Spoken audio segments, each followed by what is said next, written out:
Hello friends, मैं गौरव और तुम्हें तो ये पता ही होगा कि दुनिया में सबसे ज्यादा स्पीड लाइट की होती है और गुरुत्वाकर्षण की वजह से हम पृथ्वी में टिके हुए हैं। ये सब तो बेसिक साइंस के फंडे हैं जो हम सभी को बहुत पहले से ही पता है। सो गौरव ये सब के बारे में आज क्यों बता रहे हैं? वेल, आज के वीडियो का तात्पर्य ये बिल्कुल कुछ ऐसा ही है। आज हम कुछ फिजिक्स के बेसिक प्रॉब्लम्स के बारे में जानने वाले हैं जिसे हम डेली तो देखते हैं, उसके बारे में सोचते हैं या इवन डेली परफॉर्म भी करते हैं, लेकिन उसके पीछे के साइंस को अच्छे से समझ नहीं पाए। एक छोटा सा एग्जाम्पल दूं, ज्यादातर लोग कहते हैं कि ज्यादा स्मार्टफोन यूज करने से ब्रेन ट्यूमर हो जाता है, लेकिन क्या ये वाकई में सच है?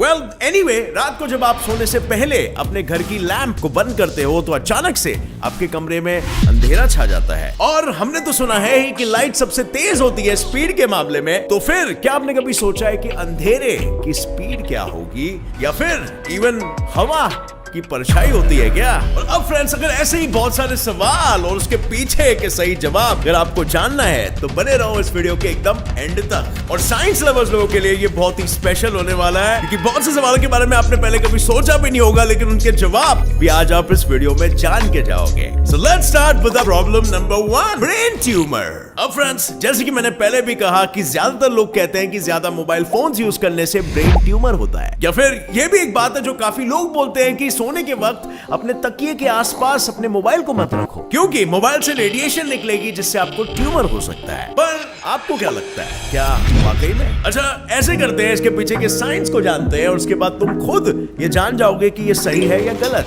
सो फ्रेंड्स, सबसे पहले ये जानते हैं कि रेडिएशन से आखिर एक ट्यूमर कैसे हो सकता है। वेल फ्रेंड्स, बाय चांस अगर तुम्हें ये पता नहीं हो तो मैं तुम्हें बता दूं कि हम ह्यूमंस सेल्स से बने होते हैं, और अगर देखा जाए तो सेल्स कार्बन कंपाउंड्स के बने होते हैं, यानी कि हमारे ब्रेन के सेल्स में भी कार्बन है, वो कार्बन के कंपाउंड्स है। अब सवाल ये आता है कि हाँ चलो, हम कार्बन के बने हैं तो इससे रेडिएशन का क्या लेना देना? सो वेल, बात ये है ना कि जब हमारे ब्रेन के एटम्स आयोनाइज हो जाते हैं तब हमारे ब्रेन में ट्यूमर पनपना चालू हो जाता है। अब आई नो बहुत से लोगों को आयोनाइजेशन क्या होता है नहीं समझा होगा, तो सिंपल भाषा में समझाता हूँ। हर एक एटम न्यूट्रल होता है, यानी उसमें पॉजिटिव और नेगेटिव चार्जेस इक्वल होते हैं जो उसे न्यूट्रल बनाते हैं। अगर कोई एटम आयोनाइज्ड होगा, यानी कि उसमें नेगेटिव चार्ज या फिर पॉजिटिव चार्ज ज्यादा है, यानी सिंपल भाषा में जब दोनों चार्जेस इक्वल ना हो तब हम उस एटम को आयोनाइज्ड कहते हैं। ये एटम्स अनस्टेबल एटम्स होते हैं, और अगर हमारे ब्रेन के एटम्स अनस्टेबल हो गए तो हमें ब्रेन ट्यूमर हो सकता है। मगर अब सवाल आता है कि हमारे ब्रेन के एटम्स आखिर आयोनाइज कैसे होते हैं? सो फ्रेंड्स, एटम्स को आयोनाइज होने के लिए चाहिए एनर्जी जो एटम से नेगेटिव या फिर पॉजिटिव पार्ट को बाहर निकाल दे और उसे आयोनाइज कर दे, और उन्हें ये एनर्जी मिलती है रेडिएशन से। बट ऐसे रेडिएशन से जिसकी एनर्जी बहुत ज्यादा हो, और ये होते हैं एक्स रेज, गामा रेज या फिर यूवी रेज। हमारे फोन से क्या निकलता है? I don't know. Radio waves. और सच कहूं तो ये रेडियो वेव्स इतने वीक होते हैं कि इससे हमारे ब्रेन को घंटा कुछ फर्क नहीं पड़ता, क्योंकि सीधी सी बात है ये वीक वेव्स है और उसमें एनर्जी बहुत ही कम है। सो भाई लोग, साइंस के क्लियर डोज से उम्मीद है ये अफवाह जो बहुत पहले से ही फैली थी मैं क्लियर कर पाया हूं। और अब बिना समय गवाए बढ़ते हैं क्वेश्चन नंबर 2 की ओर, स्पीड ऑफ डार्कनेस। अब यारो, सच बताना, तुम में से कितने लोग हैं जो रात को सूसू करने के वक्त जब उठते हो ना और उसके बाद लाइट को जो बंद करते हो ना, ऐसे दुम दबा के अपने बिस्तर पे भागते हो ताकि भूत ना पकड़ ले? तुम्हें क्या लगता है, तुम्हारी स्पीड लाइट से ज्यादा है जो तुम बटन दबाओगे और सीधा बेड की ओर भागोगे और लाइट ऑफ करने से पहले ही तुम बेड में पहुंच जाओगे? वैसे ये तो एक्सपेक्टेशन है, बट रियलिटी कुछ अलग है। हमारे साथ अक्सर क्या होता है, जैसे ही हम लाइट दबाते हैं या फिर बंद करते हैं, लाइट इमीडिएटली ऑन होती है या फिर तुरंत अंधेरा भी छा जाता है। नाउ वेल, हमें तो पता है कि लाइट की स्पीड तो फास्ट है ही, बट ये अंधेरे की स्पीड इतनी क्यों है? जैसे ही लाइट ऑफ होती है अचानक अंधेरा कहीं से तो भी आ जाता है ना? सो वेल फ्रेंड्स, ये समझने के लिए पहले हमें ये समझना होगा कि डार्कनेस यानी कि अंधेरा आखिर होता क्या है। वेल चलो, मैं तुम्हें एक क्वेश्चन पूछता हूँ कि हमें कोई चीज आखिर दिखाई कैसे देती है? हाँ, जब लाइट किसी ऑब्जेक्ट पर रिफ्लेक्ट होकर हमारे आंखों की रेटिना तक पहुंचता है तब हमें वो चीज दिखाई देती है। पर अगर, और ये सोचने की कोशिश करो कि अगर लाइट ही ना हो तो एग्जैक्टली क्या होगा हमारे साथ? वेल, लाइट किसी भी ऑब्जेक्ट पर रिफ्लेक्ट होके हमारे आंखों तक नहीं आ पाएगी और हमें सिर्फ जो दिखेगा वो अंधेरा ही अंधेरा होगा। समझ रहे हो?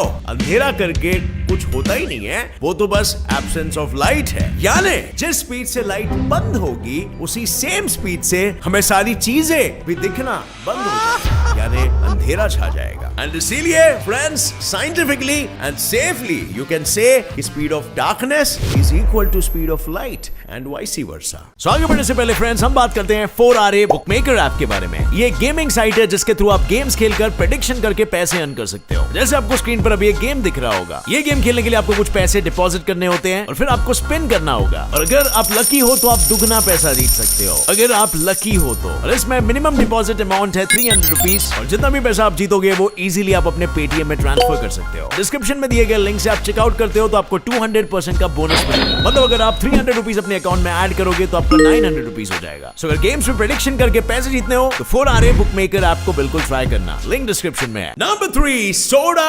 एक्सप्लोजन। अब फ्रेंड्स, क्या तुम्हारे साथ कभी ऐसा हुआ है? अब किसी के साथ ऐसा हुआ है या नहीं हुआ है ये तो मुझे पता नहीं, लेकिन हम सभी ने सोडा की बोतल हिला हिला के किसी के मुंह पे जरूर मारा है। बट फ्रेंड्स, अगर साइंटिफिकली मैं तुमसे पूछूं कि सोडा की बोतल हिलाने के बाद उसके अंदर एक्चुअली में होता क्या है जो सोडा का फाउंटेन बन जाता है। आई नो तुम में से 90% लोग में भी ये सोचोगे कि शेक करने की वजह से उस बोतल के अंदर प्रेशर बढ़ जाता है और इसी की वजह से बोतल खोलने पर ये सारा प्रेशर फाउंटेन के रूप में बाहर निकलता है। बट फ्रेंड्स, यही तो बात है ना, तुम सब गलत सोच रहे हो और मैं तुम्हें ये साइंटिफिकली प्रूव करके बताता हूँ। अगर हम किसी भी सोडा की बोतल को ले तो उसके अंदर सोडा के साथ साथ कार्बन डाइऑक्साइड को डिसॉल्व किया जाता है, और ये और कुछ नहीं, जब तुम सोडा ग्लास में डालते हो तब ऊपर से जो बबल्स के लेयर बनते हैं ना, वो है। सो अब चलो बोतल हिलाने से देखते हैं क्या वाकई में बोतल के अंदर प्रेशर बढ़ रहा है या फिर नहीं। और इसके लिए एक एक्सपेरिमेंट किया गया जहां हमने बोतल के ढक्कन पे प्रेशर का गेज लगाया जो बोतल के अंदर के प्रेशर को मेजर कर सकेगा, और सबसे पहले हमने बोतल के अंदर के प्रेशर को बिना हिलाए माप कर देखा और फिर हिलाने के बाद तुरंत उसके अंदर का प्रेशर मेजर किया। एंड फ्रेंड्स, आप मानोगे नहीं शायद, बट दोनों में रीडिंग्स प्रेशर की जो मेजरमेंट थी वो बिल्कुल सेम टू सेम थी। मतलब समझ रहे हो, अभी तक आप सभी एक छलावे में जी रहे थे। कोई बॉटल के अंदर की प्रेशर वेशर चेंज नहीं होती है यार। जब प्रेशर बढ़ ही नहीं रही है तो सोडा फाउंटेन क्यों बन रहा है, ये सवाल आता है। वेल, डरो मत, मैं समझाता हूँ कैसे होता है ये। हमारा नॉर्मल एटमॉस्फेरिक प्रेशर होता है 1 एटमॉस्फेयर और बॉटल के अंदर का प्रेशर होता है 3 एटमॉस्फेयर्स, और इसीलिए जब हम बिना हिलाए बॉटल को ओपन करते हैं तो हमें गैस बाहर आने की आवाज सुनाई देती है। पर जब हम बॉटल को शेक करते हैं तब तुमने एक बात को नोटिस की होगी कि बॉटल के अंदर छोटे छोटे बुलबुले बनने लगते हैं। कुछ तो बॉटल की सतह से चिपके हुए होते हैं जो दिखाई भी नहीं देते, और जब हम वैसे ही बॉटल को ओपन करते हैं तब वो सारे बुलबुले बाहर निकलने के लिए एक साथ ऊपर उठते हैं और आजू बाजू के बबल्स एक दूसरे से जुड़ के एक बड़ा सा बबल बना लेते हैं, और उन बबल्स के पुश के वजह से सारा सोडा फाउंटेन बन के बाहर निकलता है। सो यहाँ पर प्रेशर नहीं है बल्कि बबल्स का पुश है। तो देखा साइंस में तक मिसकंसेप्शंस कितने जल्दी फैलते हैं। Number 4, is water weight? अब फ्रेंड्स, कई दिनों से ये सवाल मेरे दिमाग में घूम रहा था और मैं सोचा कि आज तुम्हें भी मैं ये सवाल पूछ ही लेता हूँ, क्या पानी सच में गीला होता है? अब ये सवाल जितना सिंपल दिख रहा है उतना असल में है नहीं। एंड आई नो तुम में से काफी लोग बोलोगे काफी बेहुदा सा सवाल है, बट सोचो क्या पानी सच्ची में गीला होता है? चलो देखते हैं इसके पीछे का साइंटिफिक आंसर क्या है। तो सबसे पहले शुरुआत इससे करते हैं कि हम किसी भी चीज को गीला आखिर कहते क्यों है, या फिर हम तुम्हें या मुझे ही गीला क्यों कहेंगे। जब किसी भी चीज में पानी पूरा लगा हो यानी वो ऑब्जेक्ट पानी से कवर्ड हो तब हम उसे गीला कहते हैं, है ना? तो चलो मान लो मेरे पास एक सिंगल मॉलिक्यूल ऑफ वाटर यानी कि H2O है, तो क्या वो गीला होगा? नहीं ना, क्योंकि हमने अभी तो जस्ट पढ़ा कि किसी भी चीज को गीला बोलना मतलब वो चीज पूरा का पूरा किसी लिक्विड से कवर्ड होना जरूरी है, यानी कि H2O का सिंगल मॉलिक्यूल गीला नहीं होगा क्योंकि वो किसी भी लिक्विड से कवर्ड नहीं है। बट लेट्स से मैं एक बूंद लूं पानी की, तो क्या वो गीला होगा? वेल, टेक्निकली एक वाटर मॉलिक्यूल में मिलियंस ऑफ एटम्स होते हैं H2O के, यानी कि हर एक सिंगल मॉलिक्यूल को लिक्विड वाटर ने चारों ओर से घेर रखा है। यानी हम ये कह सकते हैं कि एक ड्रॉप ऑफ वाटर खुद गीला है। Weird, right? H2O मॉलिक्यूल अपने आप में गीला नहीं है, बट एक ड्रॉप ऑफ वाटर अपने आप में गीला है। अब अपने दोस्तों को भी ये सवाल पूछ के बिल्कुल कंफ्यूज कर देना। Number 5, shadow of air. अब गाइस जरा ये देखो, हंसो मत यार, बेचारी बच्ची खुद की परछाई देख के डर गई। बट ये परछाई आखिर होती क्या है और टेक्निकली ये बनती कैसे है? वेल फ्रेंड्स, इसके लिए तुम्हें कई सारी चीजों की परछाई को एक्चुअल में बनते हुए देखना होगा। अब जरा सोचो कि हवा जो हमारे आसपास है, क्या इसकी भी कोई परछाई बनती होगी? वेल, इसके लिए हमें परछाई बनने के प्रोसेस को थोड़ा एनालाइज करना पड़ेगा। क्या आपको लगता है अंधेरे में कोई परछाई बनती है? नहीं, राइट? पर क्या तुमने कभी ये नोटिस किया है कि अगर तुम्हारे पीछे लाइट है तो तुम्हारी परछाई आगे बनेगी, पर अगर तुम थोड़ा सा गौर से देखोगे तो तुम्हें आइडिया आएगा कि तुम्हारी बॉडी लाइट को आगे आने देती नहीं है, यानी कि उसे ब्लॉक कर देती है, और इसकी वजह से तुम्हारी परछाई बेसिकली क्रिएट नहीं होती है और हमें हमारा शेप डार्क ही दिखाई देता है और हम उसे परछाई कह देते हैं। यानी एक चीज तो हम बहुत अच्छे से समझ गए हैं कि किसी भी चीज